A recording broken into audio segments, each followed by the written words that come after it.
말씀 가지고 골리앗의 칼이란 제목으로 말씀의 은혜를 나누기 원합니다.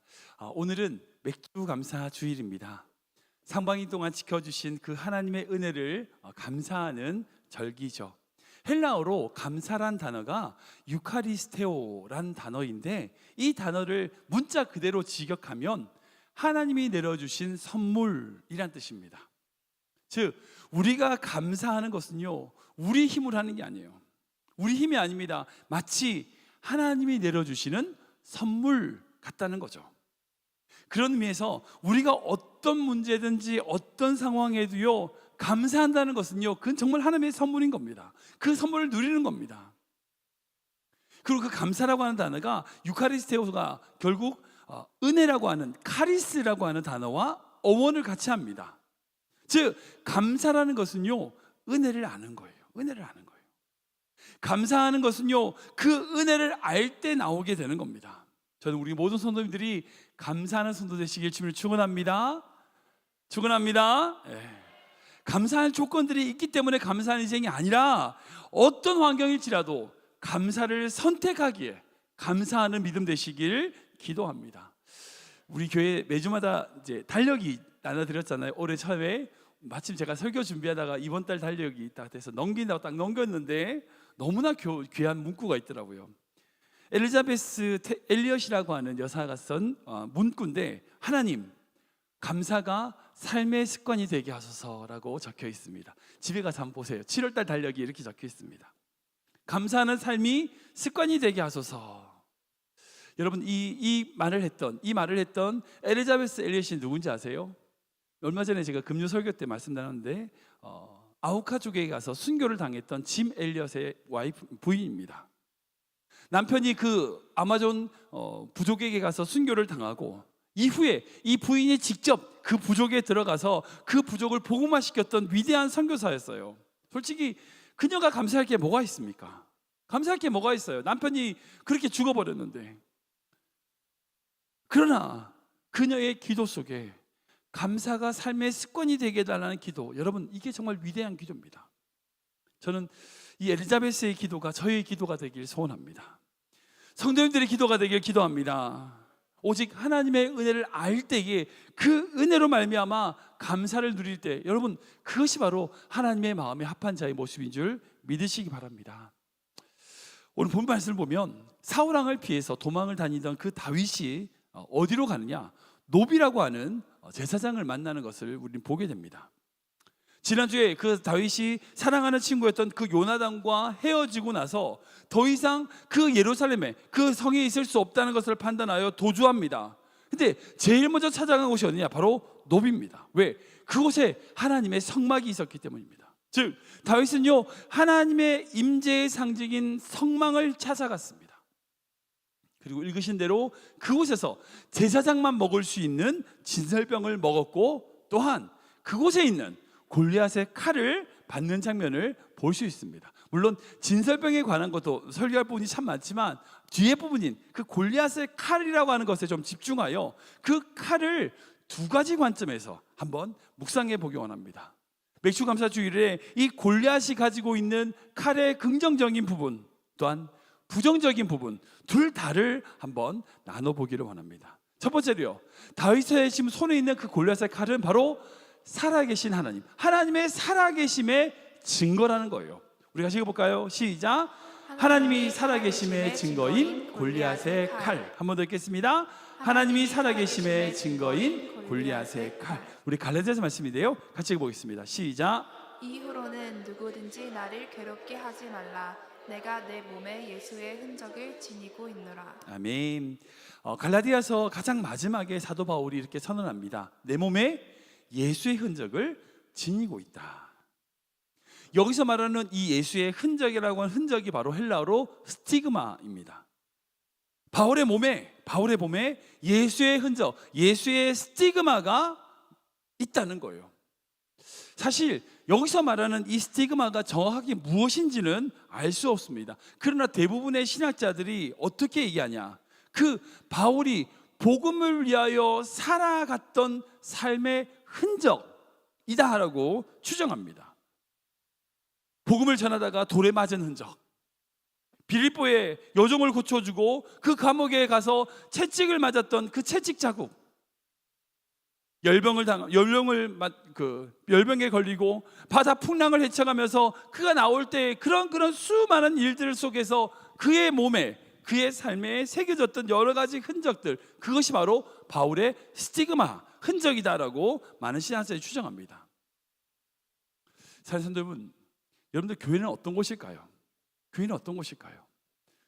제가 이제 뭐 여러 가지 비유를 할 수 있겠지만 어떤 대학교에 있는 부속실을 예를 들어서 한번 좀 교회를 좀 설명을 드려보겠습니다. 교회는요 결코 강의실이 아니에요. 강의실이 아닙니다. 앞에서 어떤 교수가 어떤 설명에서 지식과 정보를 전달하는 곳이 아니에요.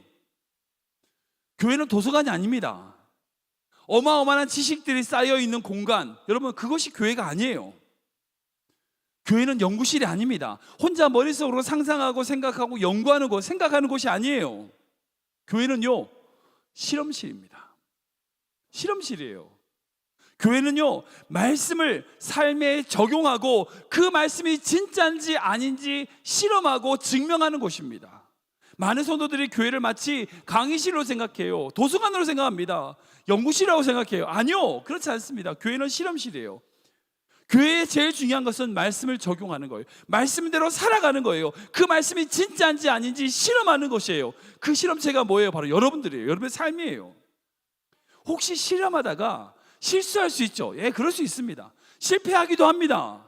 그러나 중요한 것은 끊임없이 실험을 해야 돼요. 그 말씀이 정말 나에게 어떤 의미가 되는지, 어떤 의미가 되는 건지를 찾아가며 그 말씀을 우리 삶에 적용해 나가야 된다는 거예요. 그것이 바로 교회에 가지는 중요한 핵심적인 가치예요. 여러분, 그 실험의 증거가 바로 오늘 말하는, 제가 말씀드렸던 스티그마입니다. 삶의 간증이 바로 스티그마입니다. 제가 갑자기 왜 이 말씀을 드리는가 생각해 보십시오. 성도님들, 이 골리앗의 칼이 뭐죠? 골리앗의 칼이 뭐죠? 네, 다윗이 하나님을 의지함으로 승리했던 경험입니다. 그 흔적입니다. 그러니까 하나님의 살아계심을 보여주는 무엇보다도 가장 명확한 증거, 그게 바로 골리앗의 칼입니다. 즉 하나님께서 자신과 함께 하셨음으로 말미암아 주었던 그 승리를 보여주는 흔적입니다. 근데 그 흔적과 그 증거가 지금 다윗의 손에 들어왔어요. 여러분, 이건요 단순하게 그 골리앗의 칼이 좋다 안 좋다 그런 의미가 아니에요. 그 칼이 크다 작다 뭐 그런 걸 따지는 게 아니에요. 그 칼은요 하나님께서 다윗과 함께 하시고 다윗을 지켜주시며 인도하심을 느낄 수 있는 가장 귀한 증거입니다. 무기입니다. 그렇다면 지금 사울 왕에게 쫓겨가서 도망을 다니고 있는 이 다윗에게 그 칼이 얼마나 큰 위로가 됐을까요? 그 칼을 딱 붙들었을 때 다윗이 펑펑 울었을 것 같아요. 그 칼을 쥐어지고 다윗이 얼마나 큰 격려와 위로를 받았을까요? 골리앗의 칼은요 분명 하나님의 절대적인 도우심으로 말미암아 승리를 얻은 결과물입니다. 그리고 그 결과물이 지금 다시 다윗의 손에 있음으로 말미암아 다윗은 새로운 힘을 얻고 새로운 용기를 얻게 됐어요. 그러니까 다윗이 그 칼을 들고 다니면서 그 칼을 볼 때마다 얼마나 힘이 났을까요? 얼마나 위로를 얻었을까요? 그런데 생각해 보십시오. 우리가 주목해야 될 게 있어요. 근데 왜 그 칼이 거기 있죠? 왜 그 칼이 하나님의 성전에 있습니까? 고대 전쟁을 보면 장수와 장수가 맞붙어 가지고 전쟁을 벌이는, 싸움을 하는, 우리가 알다시피 그렇게 전쟁을 하죠. 그때 원칙이 있습니다. 그게 뭐냐? 이긴 장수가 진 장수의 모든 것을 취하는 거예요. 어느 누구도 가질 수 없습니다. 그거는 오직 이긴 장수만 가질 수 있어요. 그래서 골리앗을 이긴 이후에 이렇게 기록되어 있거든요. 우리 사무엘서 17장인데 같이 읽겠습니다. 시작. 다윗은 그 블레셋 사람의 머리를 예루살렘으로 가져가고 갑주는 자기 장막에 두니라. 아멘. 한글 보면 갑주라고 되어 있어가지고 갑옷을 의미한다고 생각하는데 그렇지 않아요. 원어를 보면요, 영어를 보면 골리앗이 가진 모든 무기를 얘기하는 겁니다. 갑옷, 창, 투구, 다 방패 다 포함한 모든 것들을 얘기하는 거예요. 즉 다윗에게 그것이 있었어요. 다윗의 것입니다. 골리앗의 모든 소유는요 다윗의 거예요. 다윗의 소유입니다. 그렇다면 골리앗의 칼이 성막에 있는 이유는 딱 한 가지밖에 없어요. 다윗이 그것을 하나님의 성전에 바쳤기 때문이에요. 헌물로 하나님께 올려드렸다는 겁니다. 이후에 오랜 시간이 지났기 때문에 제사장이 그것을 처분해가지고 뭐 성전에 필요한 대로 썼는지 그건 알 수 없지만 자기는 온전히 하나님께 드린 거죠. 있는지 없는지 모르고 그냥 온 거예요. 근데 그 헌물이 다시 다윗의 손에 온 거예요. 자, 여러분, 여기에 중요한 신앙의 원리를 찾을 수 있습니다.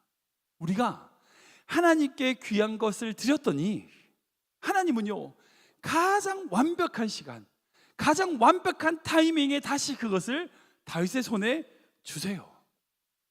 만약 다윗이 그것을 계속 들고 있었다면 물론 똑같은 거죠. 똑같은 건데 의미가 같았을까요? 달라요. 전혀 달라요. 지금 사울왕에게 쫓겨가면서 아무것도 없는 그 상황에 그 성전에 가서 하나님을 만나려고 갔더니 자기 손에 골리앗의 칼이 다시 돌아왔어요. 여러분, 그때 다윗의 감격이 어땠을까요? 어땠을까요? 우리가 주님을 위하여 물질이나 시간이나 모든 헌신을 드리면서 마치 손해보는 것처럼 얘기해요.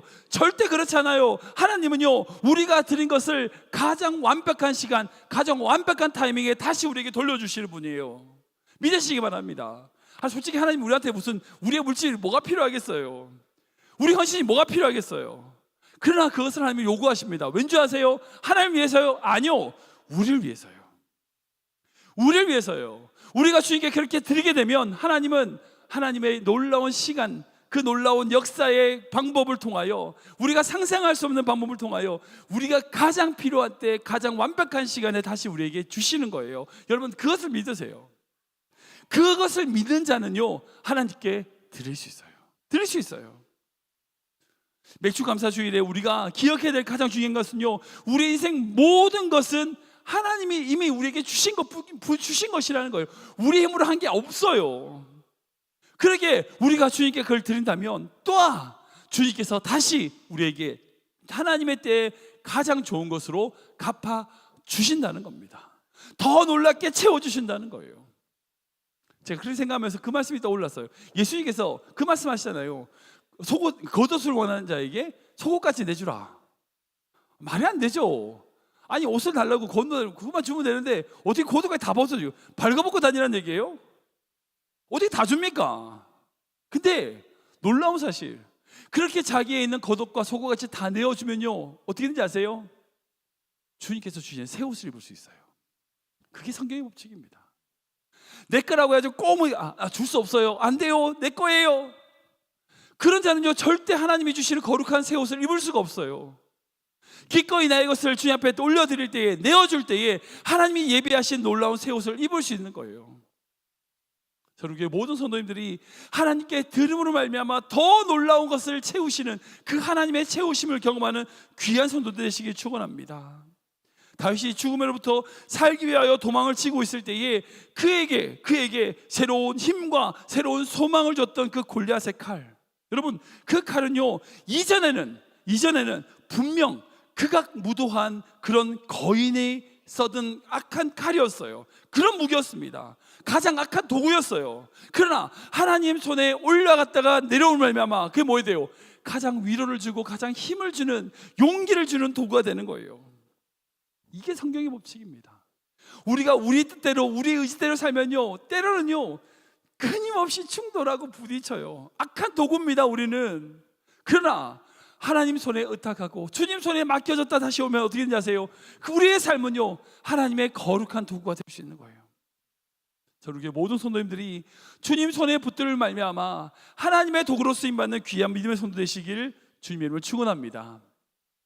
여기까지는 골리앗의 칼의 긍정적인 부분입니다. 근데 그 칼이 가지고 있는 부정적인 의미도 있어요. 바로 다윗이 의지하는 골리앗의 칼이라는 거예요. 읽어볼까요? 시작. 다윗이 의지하는 골리앗의 칼. 한 번 더 읽겠습니다. 다윗이 의지하는 골리앗의 칼. 우리 사무엘상 45절인데요, 같이 읽겠습니다. 시작. 다윗이 블레셋 사람에게 이르되 너는 칼과 창과 단창으로 내게 나아오거니와 나는 만군의 여호와의 이름 곧 내가 모욕하는 이스라엘 군대의 하나님의 이름으로 내게 나아가노라. 아멘. 이 말씀은 다윗이 그 골리앗을 무찌를 때 선언했던 정말 믿음의 정말 귀한 고백입니다. 뭐라고 얘기해요? 너는 칼과 창과 단창을 의지하지만 나는 누구를 의지한다? 만군의 여호와의 하나님을 의지한다. 그렇게 선언했던지 다윗이 지금 골리앗의 칼을 가지고 기뻐하고 이걸 너무나 좋아합니다. 여러분, 골리앗의 칼이 무슨 엑스칼리버 뭐 그런 것은 신비의 칼일까요? 아니죠. 이 골리앗이라고 하는 존재 자체가 가지고 있는 그런 특별한 의미 때문입니다. 그가 이루었던 놀라운 승리의 의미 때문, 상징성 때문입니다. 다윗이 그 골리앗의 칼을 들고 있다면 주변에 있는 사람들에게 얼마나 마음을 흥분을 시킬 수 있겠어요. 만약 다윗이 광장에 가 골리앗의 칼을 쫙 꺼냈어. 야, 이 칼의 주인 골리앗이었던 그 자를 내가 죽였다. 여러분, 그 말을 외치면 이스라엘 백성들이 다윗을 막 열광하지 않을까요? 다윗을 따르지 않을까요? 지금 상황이 좀 어처구니없이 역전이 되는 게 다윗이 분명히 그 골리앗의 칼이라고 하는 것을 좋아하는 모습의 안에 뭐가 보이냐면 하나님을 의지하는 것이 아니라 지금 골리앗처럼 칼과 창과 단창을 의지했던 그 골리앗의 모습이 다윗에게 조금 비치는 거예요. 사실 이 해석은요, 저의 해석이 아니에요. 어제 우리 구역장님들과 함께 구역 공부를 하시면서 어떤 구역장님께서 이 말씀을 하시는 거예요. 내가 생각도 못했던 건데 그 말씀을 묵상 듣고 나서 제가 말씀을 이후에 쭉 준비하면서 이 뒷부분을 정리를 했습니다. 우리 교회 구역장님들의 수준이 이 정도입니다. 하여튼 이 골리앗의 칼이라고 하는 것에 대한 부정적인 의미를 찾아내시고 그 연관되는, 나중에 구역 모임 하시면서 나눠보세요. 그게 왜 부정적일 수밖에 없는지를 쭉 전 설명이 돼 있어요. 말씀을 보면 분명히 골리앗의 칼은 하나님의 살아계심과 하나님의 동행하심은 증거였지만 지금 다윗이 이것을 붙들고 있는 건요, 마치 하나님을 붙드는 것이 아니라 또 다른 하나님이 아닌 또 다른 뭔가를 붙들려는 다윗의 모습이더라는 거예요. 그걸 알 수 있는 게 지난주에 나눴던 사무엘상 20장의 말씀입니다. 1절 말씀 볼까요? 같이 읽겠습니다. 시작. 유나단을 하였으며 내 죄악이 무엇이며 내 아버지 앞에서 내 죄가 무엇이기에 그가 내 생명을 찾느냐. 아멘. 다윗이 사무엘에 있던 그 라마 나요곳에서 도망을 쳤다는 표현이 여기 등장을 해요. 여기 도망쳤다는 표현이 참 중요합니다. 원어에서도 정확하게 다윗이 도망쳤다, 그냥 갔다는 게 아니에요. 도망쳤다고 얘기하고 있어요. 그리고 다윗이 이후에 어디를 가요? 요나단을 찾아갑니다. 그리고 그 요나단에게 하소연하듯이 야, 내가 무슨 잘못을 했냐, 내가 네 아버지한테 무슨 죄를 지었어, 따지듯 묻고 있어요. 따지고 있어요. 어찌 보면 다윗은요, 성령이 보호하시는 그 라마 나요곳에서 도망을 쳤어요. 그리고 어떻게 합니까? 인간적인, 혹시라도 인간적인 도움을 줄 수 있을 거라고 생각되는 요나단을 찾아가요. 이게 뭘 의미하죠? 하나님을 의지하는 게 아니라 인간적인 방법으로서 요나단이 나에게 도움이 되지 않을까라고 하는 생각으로 요나단을 당하는 거예요. 그 다윗의 연약한 모습입니다. 마찬가지로 다윗은요, 지금 하나님을 의지하기보다 자신이 이뤄냈던 그 성과, 골리앗이 칼이라고 하는 그 성과를 의지하려는 모습을 볼 수 있어요. 그 결과가 뭐죠? 그 바로 뒤에 나옵니다. 읽어볼까요? 10절 말씀 같이 읽겠습니다. 시작. 그 날에 다윗이 사울을 두려워하여 일어나 도망하여 가드 왕 아기스로도 가니. 아멘. 그 날이 어떤 날이에요? 바로 다윗이 골리앗의 칼을 받은 날이에요. 그 다윗이 그 골리앗을 받은 날에 어떻게 행동합니까? 무슨 일이 일어났습니까? 다윗의 두려움은 여전합니다. 그가 가진 두려움이 전혀 1g이라도 줄지 않았어요. 오히려 다윗은 자기의 인생 중에 가장 어리석은 심각한 판단을 하게 됩니다.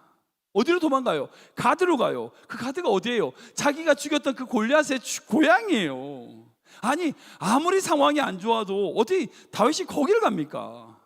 절대 가면 안 되는 곳으로 가게 되는 거예요.